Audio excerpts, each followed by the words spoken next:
Good Morning Business, Business Today. Alors j'ai un peu caricaturé, mais on va quand même vous challenger. Pierre-Yves Larvor, vous êtes directeur général adjoint du magazine 150 €. Effectivement, l'idée, puisque les prospectus ont vocation à disparaître des boîtes aux lettres, parce qu'on lutte contre le gâchis, le gaspillage, vous vous êtes dit, on va en faire un magazine gratuit, financé par la grande distribution. En fait, on ferme la porte, vous rentrez par la fenêtre. Bonjour. Bonjour, merci pour l'invitation.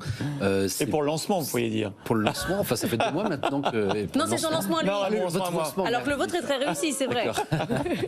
Donc on a créé 150 € le média du pouvoir d'achat, non seulement parce que en effet les prospectus diminuent dans nos boîtes aux lettres, ce sont des décisions prises par les distributeurs au regard de 2 éléments principaux. L'élément principal, c'est comme le coût, l'augmentation du coût du papier, mais aussi évidemment la loi aussi, la logique environnementale, c'est-à-dire que ça sert à rien en effet de inonder 100% de boîtes aux lettres pour seulement 40% des Français qui l'utilisent.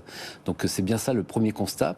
Le deuxième constat qu'on a fait avec 150 € le média du pouvoir d'achat, c'est que le contexte, vous le connaissez mieux que n'importe qui, il est très très compliqué. Et on se devait d'apporter une solution vraiment pour permettre aux Français d'accéder facilement à toutes les promotions près de chez eux. Alors il y a déjà 2,7 millions de Français qui se sont abonnés à votre publication en 2 mois, mais est-ce qu'ils ont utilisé ces fameuses promotions? Est-ce qu'ils ont gagné les 150 €? Est-ce que vous êtes capable de dire oui, ça fonctionne, chaque Français a gagné ça? Alors aujourd'hui, on n'a pas encore suffisamment de retours sur l'utilisation de tout ce qui est lié aux promotions à proprement parler. D'ailleurs, c'est assez compliqué de suivre les promotions qui sont des promotions qui dépendent des distributeurs.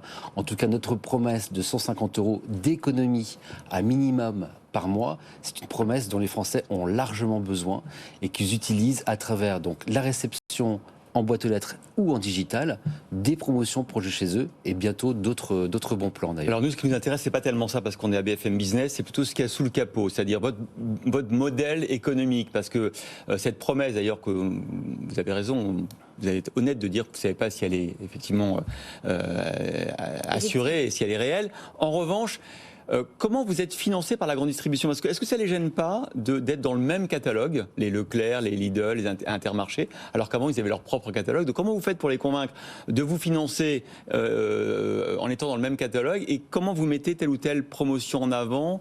Est-ce que c'est au plus offrant? Est-ce que vous êtes aussi des têtes de gondole? Est-ce que vous fonctionnez comme eux? Alors, il y a 2 raisons qui les convainquent. Elles y sont toutes, les enseignes. Bah oui, c'est pour ça, j'ai vu. Les grandes surfaces alimentaires ou grandes surfaces spécialisées et d'autres à venir. Vous êtes une sorte d'hypermarché de la promotion. On peut dire ça, en tout cas, on est la porte d'accès à toutes ces promotions.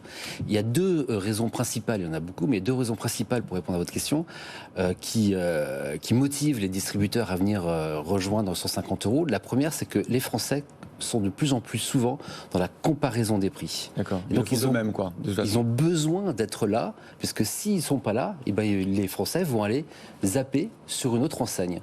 Il y a un chiffre qui est assez connu, c'est que les Français fréquentaient jusqu'à il y a encore 2-3 ans 6 enseignes par an. Aujourd'hui, ils en fréquentent 9. Ça veut bien dire que c'est énorme.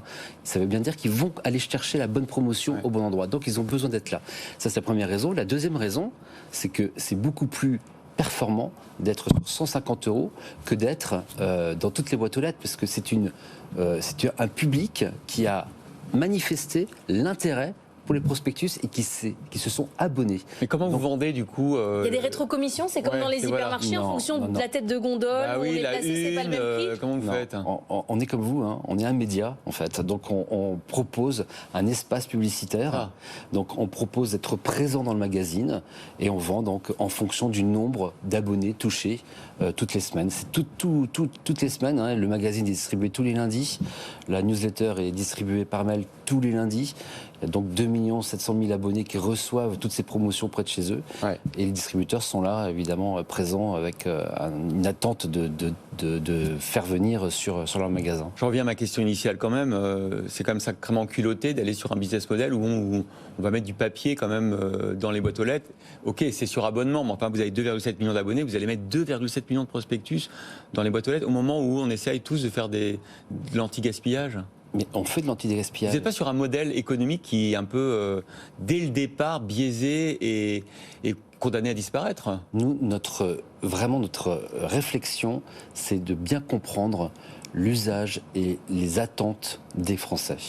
Or, 30 à 40% des Français veulent avoir ce prospectus, ils le demandent pour faire leurs courses. Oui, mais ils veulent manger du sucre aussi, et on leur dit que c'est mal. C'est-à-dire qu'il y a un côté, oui, ils le veulent, mais à un moment donné, il y a un cadre législatif, il faut rentrer dedans. Bon, on est dans le cadre législatif. Oui, vous avez un peu contourné avec l'abonnement quand même. Normalement, la vocation des prospectus en papier, c'est de disparaître. Nous, c'est de rendre la boîte aux lettres, en tout cas, opt-in, c'est-à-dire qu'on reçoit ce qu'on veut bien recevoir dans sa boîte aux lettres. Et donc, ils sont abonnés. C'est la première fois que ça existe. Vous avez un objectif de 10 millions d'abonnés. Absolument. 10 millions de prospectus dans les boîtes aux lettres. Alors, c'est pas que en boîte aux lettres, je précise. Il y a aussi la newsletter. Et c'est quasiment 50-50. équilibré, 50-50. Bon. Donc, il y a un petit peu plus de prédominance courrier.